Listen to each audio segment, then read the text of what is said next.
கடந்த நாடாளுமன்ற கூட்டத்தொடரிலே நவம்பர் மாதம் 26ஆம் தேதி அரசியல் அமைப்பு தினம் என்று சொல்லக்கூடிய தினமாக கொண்டாடப்பட்டது. அன்றைய தினம் நாட்டினுடைய ஜனாதிபதி அவர்கள் நாடாளுமன்றத்திற்கு வந்து அந்த இடத்திலே பங்கு கொண்டார். அதன் அடிப்படையிலே இந்தியா கூட்டணியினுடைய தலைவர்கள் அனைவரும் அரசியல் அமைப்பு சட்டத்தை பற்றி பாராளுமன்றத்திலே பேச வேண்டும் என்ற கோரிக்கை வைத்து அந்த கோரிக்கையின் அடிப்படையிலே டிசம்பர் மாதம் 13, 14 ஆகிய 2 தினங்களிலே விவாதம் செய்யப்பட்டது. அந்த விவாதத்திலே மேலவையிலே நாடாளுமன்ற மேலவையிலே மதிப்பிற்குரிய பாரத நாட்டினுடைய பாதுகாப்பு அமைச்சர், உள்துறை அமைச்சர் தன்னுடைய உரையிலே பதிலளிக்கின்ற உரையிலே இப்பொழுதெல்லாம் ஒரு பழக்கமாகிவிட்டது, அம்பேத்கர் அம்பேத்கர் அம்பேத்கர் என்று சொல்லக்கூடிய ஒரு முழக்கத்தை வைத்து பேசிக்கொண்டிருக்கின்றார்கள். அம்பேத்கருடைய பெயரை உச்சரிப்பதை விட இறைவனுடைய பெயரை இதே அளவிற்கு உச்சரித்தால் நிச்சயமாக உங்களுக்கு மோட்சம் கிடைக்கும், 7 ஜென்மங்களுக்கு உண்டான மோட்சம் கிடைக்கும் என்று சொல்லக்கூடிய ஒரு பதிலை தந்திருக்கின்றார்கள். இது எப்படிப்பட்ட நிலை என்று சொன்னால்,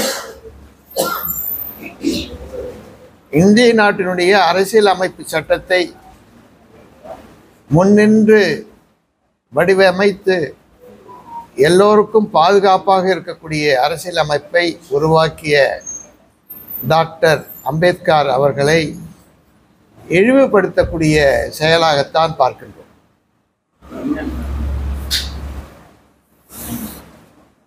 மக்களுடைய எண்ணங்கள் எல்லாம் அம்பேத்கர் அவர்கள் கொண்டு வந்த இந்த அரசியல் அமைப்பு சட்டத்தின் காரணமாகத்தான் இன்றைய தினம் சமூக நீதி நிலை பெற்றிருக்கின்றது என்று சொல்ல வேண்டும். சனாதன தர்மத்திற்கு எதிராக சமூக நீதிக்கு ஆதரவாக இருக்கக்கூடிய ஒரு அரசியல் அமைப்பு சட்டத்தை கொண்டு வந்திருக்கின்றார்கள். இந்திய நாட்டில் இருக்கக்கூடிய அனைத்து மக்களுக்கும் சமமான அளவிலே நீதி கிடைக்க வேண்டும் என்பதற்காகத்தான் இந்த அரசியல் அமைப்பு சட்டத்தை கொண்டு வந்திருக்கிறார். ஆனால் மதிப்பிற்குரிய உள்துறை அமைச்சர் அவர்கள் அவரை இழிவுபடுத்துகின்ற நோக்கமாக, அவரை தாழ்வுபடுத்துகின்ற நோக்கமாக இன்றைய தினம் இப்படி பேசியிருக்கின்றார்கள். உங்களுக்கெல்லாம் தெரியும், இன்றைய தினம் தாழ்த்தப்பட்ட மக்கள் ஓரளவிற்கு கல்வியை பெற்றிருக்கின்றார்கள் என்று சொன்னால் டாக்டர் அம்பேத்கர் கொண்டு வந்த அந்த இடஒதுக்கீடு சட்டம் என்று சொல்ல வேண்டும். இடஒதுக்கீடு தர முடியும் என்று வாய்ப்பினை தந்த காரணத்தினாலே அந்த வாய்ப்பின் அடிப்படையிலே பிற்படுத்தப்பட்ட மக்கள், மிகவும் பிற்படுத்தப்பட்ட மக்கள் என்று சொல்லக்கூடிய அந்த சமுதாயத்தை சார்ந்தவர்களுக்கும் இன்றைய தினம் இடஒதுக்கீடு கிடைத்திருக்கின்றது. அதன் காரணமாக தாழ்த்தப்பட்ட சமுதாயத்தை சார்ந்தவர்களும் பிற்படுத்தப்பட்ட சமுதாயத்தை சார்ந்தவர்களும் மிகவும் பிற்படுத்தப்பட்ட சமுதாயத்தை சார்ந்தவர்களும் இன்றைய தினம் பயனடைந்திருக்கின்றார்கள். இன்றைய தினம் இறைவன் என்று சொன்னால் கண்ணுக்கு நேராக தெரிகின்ற இறைவன் என்று சொன்னால், மக்களுக்கு நேரடியாக நன்மை செய்யக்கூடிய இறைவன் என்று சொன்னால், இப்படிப்பட்ட ஒரு இடஒதுக்கீட்டை வாய்ப்பினை தந்த யார் ஒருவருமே இறைவன் என்றுதான் சொல்ல வேண்டும். இறைவனுக்கு ஏற்றார் போல அந்த இடத்திலே வைத்து பார்க்கக்கூடிய ஒரு தலைவரை இந்த இடம் இழிவு செய்திருக்கின்றார்கள். அது மட்டுமல்ல, நம்மோடு சுதந்திரம் பெற்ற பர்மா இன்றைய தினம் சுதந்திர ஆட்சி கிடையாது. வங்கதேசத்திலே சுதந்திர ஆட்சி இல்லை என்று சொல்ல வேண்டும். பக்கத்திலே நம்மோடு இணைந்து சுதந்திரம் பெற்ற பாகிஸ்தானத்திலே சுதந்திரமான ஒரு ஆட்சி கிடையாது. இப்படி நம்மோடு இணைந்து சுதந்திரம் பெற்றவர்கள் எல்லாம் தங்களுக்கென்று ஒரு அரசியலமைப்பை கொண்டு வந்தாலும் கூட அந்த அரசியலமைப்பு அவர்களுக்கு ஏற்றதாக இல்லாத காரணத்தினாலே இன்றைய தினம் பல்வேறு தடுமாற்றங்களை சந்தித்துக் கொண்டிருக்கின்றார்கள். ஆனால் நம்முடைய அரசியலமைப்பு சட்டம் 75 ஆண்டு காலம் இதுவரை நடைபயணம் வந்திருக்கின்றது. இந்திய நாட்டிலே பல மொழிகள் பேசக்கூடிய மக்கள், பல பழக்க வழக்கங்களை கொண்ட மக்கள், மலை ஜாதியினர், இப்படிப்பட்ட ஒரு நிலைப்பாட்டிலே எல்லோருக்கும் பாதுகாப்பாக இருப்பது எதுவென்று சொன்னால் இந்த அரசியல் அமைப்பு சட்டம் என்பதைத்தான் சொல்ல வேண்டும். மக்கள் முழுமையாக நம்பக்கூடியது எதுவென்று சொன்னால், ஒரு காவல்துறைக்கு சென்றாலும் கூட அங்க இருக்கக்கூடிய காவல்துறையினுடைய அதிகாரிகளை நாம் கேட்கின்ற நேரத்தில் சட்டப்படி நடவடிக்கை எடுங்கள் என்று கேட்கின்றோம். அந்த சட்டம் எதுவென்று சொன்னால் அம்பேத்கர் கொண்டு வந்த அந்த சட்டம் என்றுதான் சொல்ல வேண்டும். வருவாய்த்துறையிலே நாம் பேசுகின்றோம். அங்கு சட்டம் எந்த இடத்திலே சொல்லுகின்றது என்றால் அம்பேத்கர் கொண்டு வந்த சட்டம் தான் இடம்பெறுகின்றது. இந்த சட்டத்திலே மாறுபடுகின்ற நேரத்திலே, பாதிக்கப்படுகின்ற நேரத்திலே, நீதிமன்றங்களுக்கு செல்கின்ற நேரத்திலே கூட இந்த அரசியலமைப்பு சட்டம்தான் அங்கு நமக்கு பாதுகாப்பு தருகின்றது. இப்படி எல்லா இடங்களிலேயும் பொதுமக்களுக்கு பாதுகாப்பாக இன்றைய தினம் கவசமாக இருக்கக்கூடியது, கவாச் என்று சொல்லக்கூடிய பிரெஞ்சு வார்த்தையிலே சொல்வார்கள், கவாச் என்று சொல்வார்கள். அப்படிப்பட்ட ஒரு பாதுகாப்பு, ஒரு கேடயம் என்று சொல்லக்கூடிய அந்த கேடயம் எது என்று சொன்னால் இந்த அரசியலமைப்பு சட்டம். ஆனால் இந்த அரசியலமைப்பு சட்டத்தில் பிஜேபிக்கு உண்மையான நம்பிக்கை இருக்கின்றதா என்பதுதான் இப்பொழுது இருக்கக்கூடிய கேள்வி. பல்வேறு தலைவர்கள் பல்வேறு நேரங்களிலே, பாரதிய ஜனதா கட்சியை சார்ந்தவர்கள் பல்வேறு நேரங்களிலே இந்த அரசியலமைப்பு சட்டம் புதிதாக வடிவமைக்கப்பட வேண்டும் என்று சொல்லக்கூடிய கருத்துக்களை கூறியிருக்கின்றார்கள். இந்த அரசியலமைப்பு சட்டம் அவசர ரீதியாக வடிவமைக்கப்பட்டது, அதனால் இன்னும் நிறைய குறைகள் இருக்கின்றன, அதை நிவர்த்தி செய்ய வேண்டும் என்று சொல்லக்கூடிய வார்த்தைகளை பாரதிய ஜனதா கட்சியை சார்ந்தவர்கள் பேசியிருக்கின்றார்கள். அதே போல அந்த RSS நிர்வாகத்தில் இருக்கக்கூடியவர்கள் கூட பல முறை இதை எடுத்து கூறியிருக்கின்றார்கள். அது மட்டுமல்ல, அந்த அரசியல் அமைப்பு சட்டம் கொண்டு வருகின்ற நேரத்திலே, செயல்படுத்துகின்ற நேரத்திலே கூட இது இந்துக்களுக்கு எந்த விதமான அம்சமும் தரவில்லை என்று சொல்லக்கூடிய நிலையிலே, ஆகவே இதை நாங்கள் எதிர்க்கின்றோம் என்று சொல்லக்கூடிய அளவிலே RSS இயக்கம் அன்றைய தினமே அந்த அறிக்கையை தந்திருக்கின்றார்கள். ஆகவே இவர்களுக்கு அந்த அரசியல் அமைப்பு சட்டத்தின் மீது ஒரு நம்பிக்கை இல்லை. நம்பிக்கை இல்லாத காரணத்தினாலே தான் அமித்ஷா அவர்கள், மதிப்பிற்குரிய உள்துறை அமைச்சர் அவர்கள், தன்னுடைய வெளிப்பாட்டாக்க இதை கொண்டு வந்திருக்கின்றார்கள் என்று சொல்ல வேண்டும்.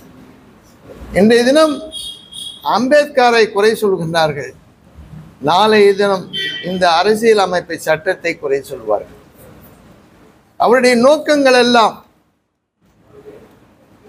சனாதன தர்மத்தின் அடிப்படையிலே ஒரு அரசியல் அமைப்பு சட்டம் வர வேண்டும்.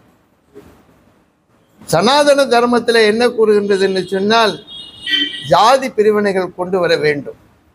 அந்த ஜாதி பிரிவினைகளிலே பல்வேறு இடங்களிலே அவர்களுக்கு கொண்டு வர வேண்டும் என்று கூறுகின்றார்கள். அதே நேரத்தில் இடஒதுக்கீடு என்பது இருக்கக்கூடாது என்பதுதான் அவருடைய ஆழமான எண்ணம். அதைத்தான் இன்றைய தினம் பார்க்கின்றோம்.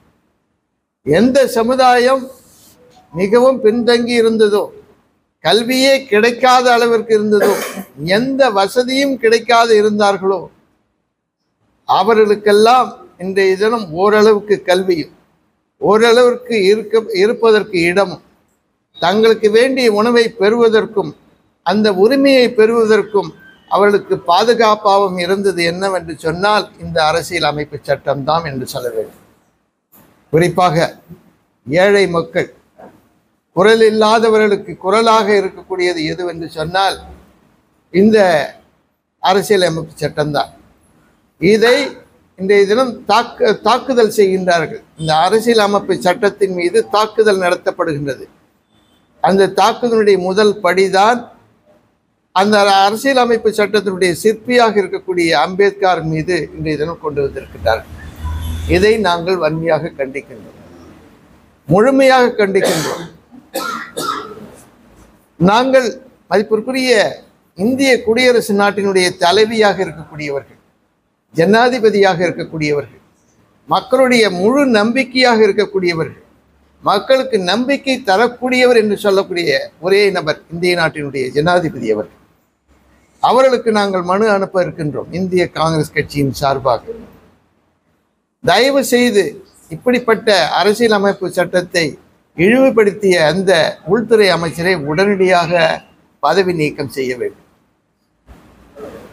அது மட்டுமல்ல, அவர்கள் பொது மன்னிப்பு கேட்பதற்கு உண்டான வழிவகைகளை செய்ய வேண்டும். இல்லை என்று சொன்னால் அவர்கள் மீது வழக்குகள் தொடுக்க வேண்டும் என்பதுதான் காங்கிரஸ் கட்சியினுடைய நோக்கமாக இருக்கின்றது. இதுதான் எங்களுடைய நோக்கம். இதைத்தான் இன்றைய தினம் மத்தியில் இருக்கக்கூடிய ஜனாதிபதி அவர்களுக்கு, இந்திய குடியரசு தலைவி அவர்களுக்கு ஒரு மனுவாக அனுப்ப இருக்கின்றோம். நாங்கள் பல நேரங்களிலே ஒரு போராட்டத்தை நடத்தியிருக்கின்றோம். நேற்று 2 தினங்களுக்கு முன்பாக ஒரு போராட்டம், நாடாளுமன்றத்திலே தொடர்ந்து போராட்டங்கள். நாடாளுமன்றம் முடிந்ததற்கு பிறகு வெளியிலே வந்து இன்றைய தினம் எல்லா இடங்களிலேயும் போராட்டம் நடத்தி கொண்டிருக்கின்றோம். அதே போல வருகின்ற காலத்திலேயும் முழுமையான போராட்டத்தை நடத்தி இருக்கின்றோம். எங்களுடைய நோக்கங்கள் எல்லாம் மக்களுக்கு பாதுகாப்பு தரக்கூடிய, எளியவர்களுக்கு பாதுகாப்பு தரக்கூடிய, தாழ்த்தப்பட்ட சமுதாயத்திற்கு பாதுகாப்பு தரக்கூடிய, பிற்படுத்தப்பட்ட சமுதாயத்திற்கு பாதுகாப்பு தரக்கூடிய, மிகவும் பிற்படுத்தப்பட்ட சமுதாயத்திற்கு பாதுகாப்பு தரக்கூடிய, சமுதாயத்தில் மிகவும் ஏழையாக இருக்கக்கூடிய சமுதாயத்தை காப்பாற்றுவதற்காக இருக்கக்கூடிய ஒரே அமைப்பு இந்த அரசியல் அமைப்பு சட்டத்தை பாதுகாப்பதுதான் நம்முடைய கடமை. அந்த கடமையை நாங்கள் முழுமையாக செய்ய இருக்கின்றோம் என்று இந்த நேரத்திலே கூற வேண்டும்.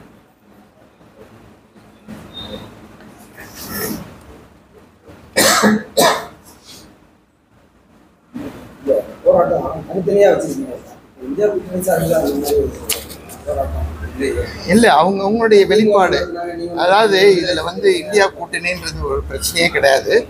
அவங்க செயல்பாட்டை காட்டுறோம். அது தேவைப்படும் போது இந்தியா கூட்டணியும் செயல்படும். அவங்களுடைய, அதாவது இது வந்து அவசர நிலை. இந்த அவசர நிலையில் மக்கள் ஒரு பதற்றத்தில் இருக்கின்றார்கள். அந்த பதற்றத்தின் காரணமாகத்தான் அந்தந்த அமைப்புகளும் தங்களுடைய வெளிப்பாட்டை கொண்டு வருகின்ற விதமாகத்தான் இந்த போராட்டம் நடந்து கொண்டிருக்கிறது. இது பாராட்டக்கூடியது. ஏனென்றால் இது ஏதோ ஒரு அமைப்போ ஒரு கட்சியோ உருவாக்கிய போராட்டம் கிடையாது. இது மக்களுக்காக, மக்களாகவே நடத்தக்கூடிய ஒரு பெரிய போராட்டம் என்று சொல்ல வேண்டும். அதன் காரணமாக இன்றைய தினம் பல்வேறு இடங்களிலே போராட்டங்கள் நடந்து கொண்டிருக்கின்றன.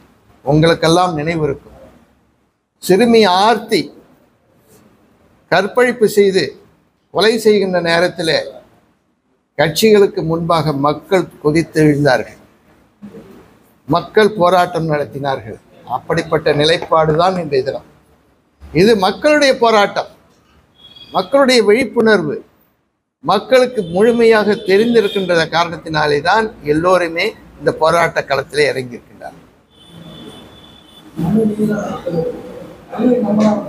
அனுப்புகிறோம். காங்கிரஸ் சார்பாக அனுப்புகிறோம்.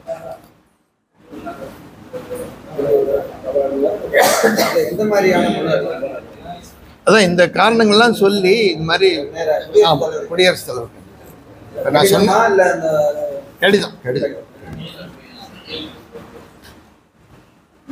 இது இந்தியாவிலே இருக்கக்கூடிய எல்லா மாநிலங்களிலேயும், எல்லா தலைநகரங்களிலேயும், எல்லா மாவட்ட தலைநகரங்களிலேயும் இருந்து மதிப்புக்குரிய இந்திய நாட்டினுடைய குடியரசுத் தலைவர் அவர்களுக்கு அனுப்ப இருக்கிறார். ஒவ்வொரு பிரதேசத்திலிருந்து அனுப்புவாங்க. ஆமாம்.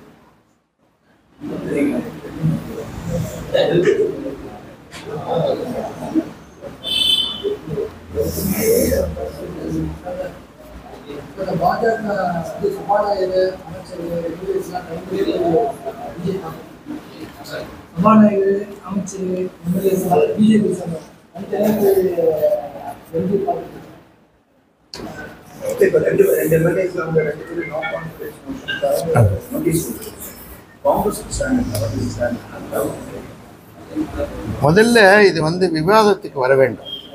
விவாதத்துக்கு வர்றதுக்கு சபாநாயகர் அதை அந்த நம்பிக்கையில்லா தீர்மானத்தை உடனடியாக எடுத்துக்கொண்டு விவாதத்திற்கு வர வேண்டும்.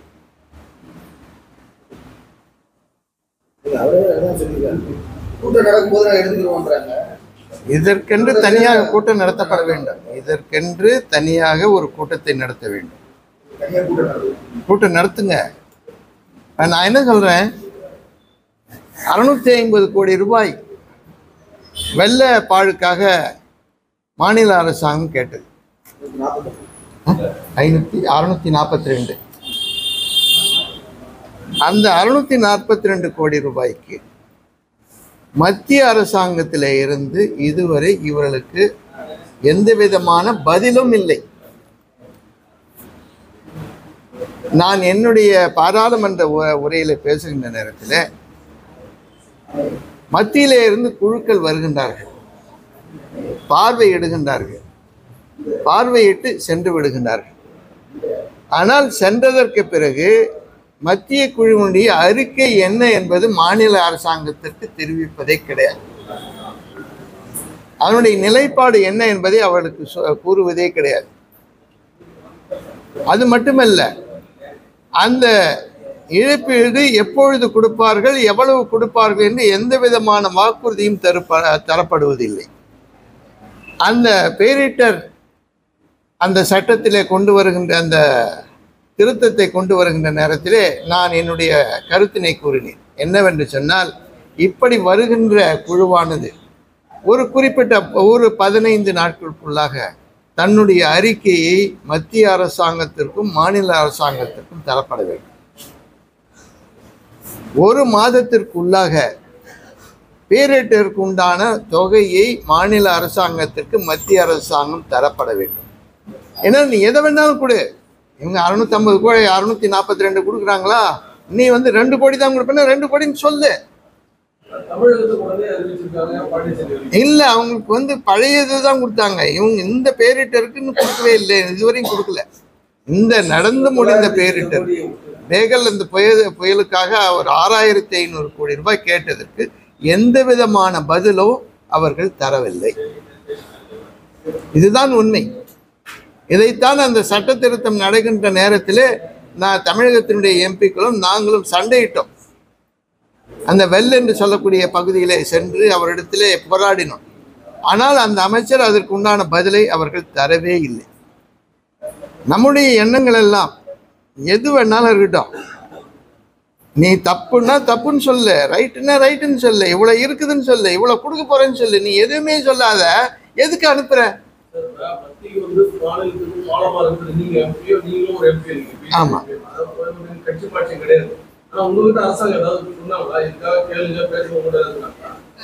பத்திரிகையில பார்த்த செய்தியை வைத்துத்தான் நாங்க கேட்கிறோம்.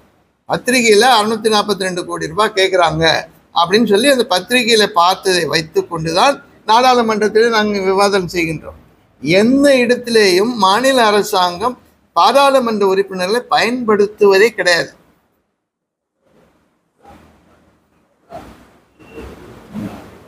ரெண்டாவது பார்த்தீங்கன்னா, இந்த குழு வந்தது எதுக்கு குழு அனுப்புறீங்க?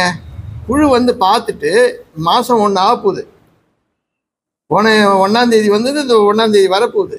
இதுவரை இந்த அறிக்கை என்ன, அறிக்கைக்கு உண்டான பணம் என்ன? நான் என்ன கேட்குறேன், ஒரு வீட்டில் ஒரு துக்கம் வந்துடுது, ஒரு கஷ்டம் வந்துடுது, அந்த கஷ்ட நேரத்தில் அவங்க உதவி செய்கிறது தான் வேலை. நான் 6 மாதம் சென்று கொடுக்குறேன், 1 வருஷம் சென்னுன்னா அவன் செத்தானா இருக்கிறானாங்கன்னு பார்க்கறதுக்கு ஆள் இல்லையே. இதையாவது விவாதம் செய்வதற்கு இந்த சட்டமன்றத்தை கூட்டப்பட வேண்டும். நிவாரணம் கேட்கணும். அந்த நிவாரணத்துக்கு இந்த சட்டமன்றத்தை கூட்டு ஒரு தீர்மானத்தை போடு, 2 பேரும் எடுத்துன்னு கிளம்பு.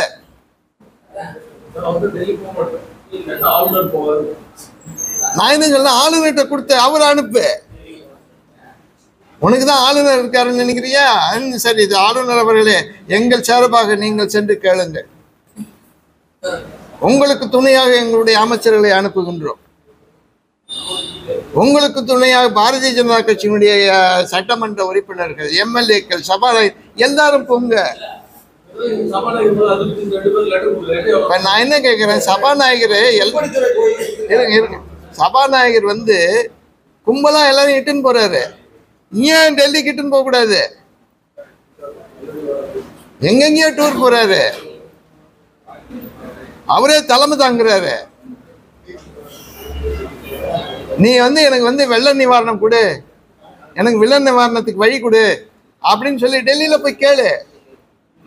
அதுக்கப்புறம் கூட வந்ததற்கு பிறகு கூட ஏறக்குறைய 2-3 முறை டெல்லிக்கு வந்திருக்கிறாரு. ஆனா வெள்ள நிவாரணத்தை பத்தி சபாநாயகரோ அல்ல அந்த பாரதிய ஜனதா கட்சியினுடைய அமைச்சரோ அல்லது இங்கு போராட்ட குழுவில் இருக்கக்கூடிய சட்டமன்ற உறுப்பினரோட ஏதாவது பேசியிருப்பார்கள் என்று சொன்னால் இல்லை. பொதுப்பணித்துறை அமைச்சர் போய்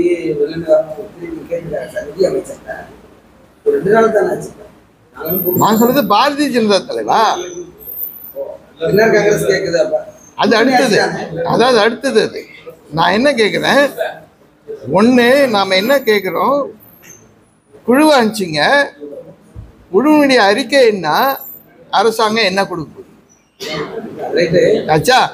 இதை நீங்க சட்டமன்றத்தில் ஒரு கூட்டத்தில் வச்சு கேளுங்க. இரண்டாவது கேட்டுட்டு சரியாவல்லையா, குழுவோட போய் டெல்லியில போய் உக்காந்து அனைத்து கட்சி நீங்க நான் என்ன கேட்கிறேன், அனைத்து கட்சி குழு கூப்பிடுறது தப்பு கிடையாது, போட்டோம். ஏன்னா மக்களுக்கோசரம் கேட்கிறோம். மக்களுக்கோசரம் கேட்கறதுல ஆமா, என்ன கூட கூப்பிடுங்க, நானும் போறதுக்கு தயாரு, எனக்கு ஒன்றும் பிரச்சனை இல்லை. நான் பாராளுமன்ற உறுப்பினர், என்ன கூப்பிடுறீங்களா, நான் வரேன். நீங்க எப்படி மக்களால் தேர்ந்தெடுக்கப்பட்டீர்களோ அதை போலத்தான் நானும் நாடாளுமன்றத்தில் தேர்ந்தெடுக்கப்பட்டிருக்கேன்.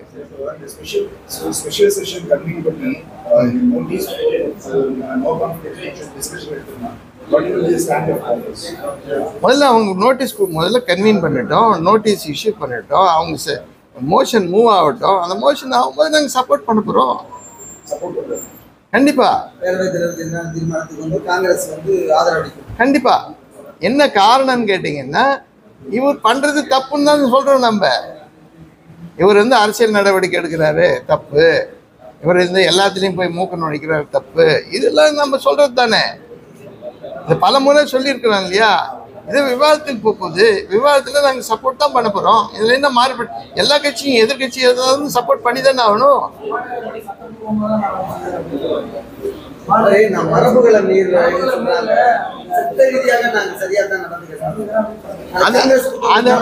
நான் என்ன சொல்றேன், அந்த சட்ட ரீதியா நடவடிக்கை எடுக்கிறேன்னு சட்டசபையில சொல்லு. அப்ப இவங்க கொண்டு வந்த தீர்மானத்துக்கு அவர் பதில் சொல்லும்போது சொல்லட்டும்.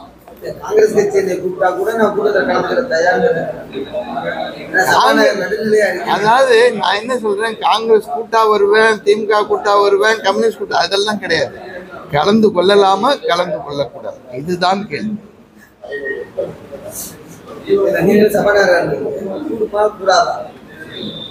இதுவரை கலந்து கொண்டது கிடையாது. ஏன்னா எங்களுக்கே அதை குழப்பம். இல்லை, இது ஏறக்குறைய சட்டம்தான். சட்டம்தான். அதாவது ஒரு சபாநாயகர் சபையினுடைய தலைவராக தேர்ந்தெடுக்கப்படுகின்ற நேரத்தில் அந்த சபையினுடைய தலைவர் அந்த சட்டமன்றத்திற்கு உட்பட்டவர், எல்லாருக்கும் சமம். நான் அவங்க கூட்டா வரேன் இவங்க கூட்டா வரேன்றதெல்லாம் வேற. நீங்க சபாநாயகர்கிட்ட இருந்து என்ன எதிர்பார்க்கிறோம்? நடுநிலையாக இருக்க வேண்டும்,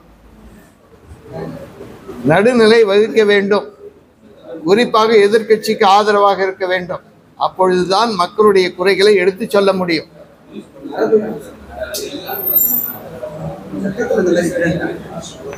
ரூல்ல கிடையாது.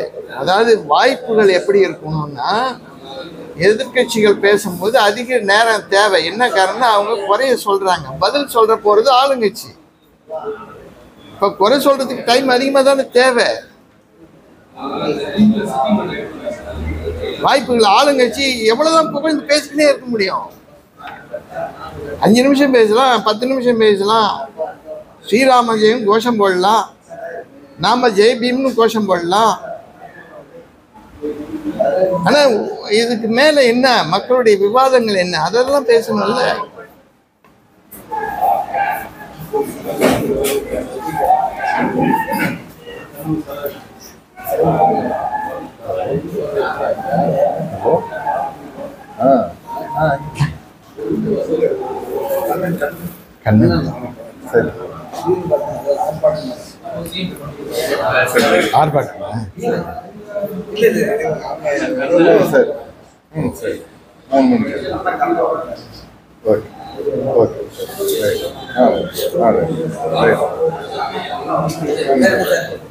வேற ஒண்ணு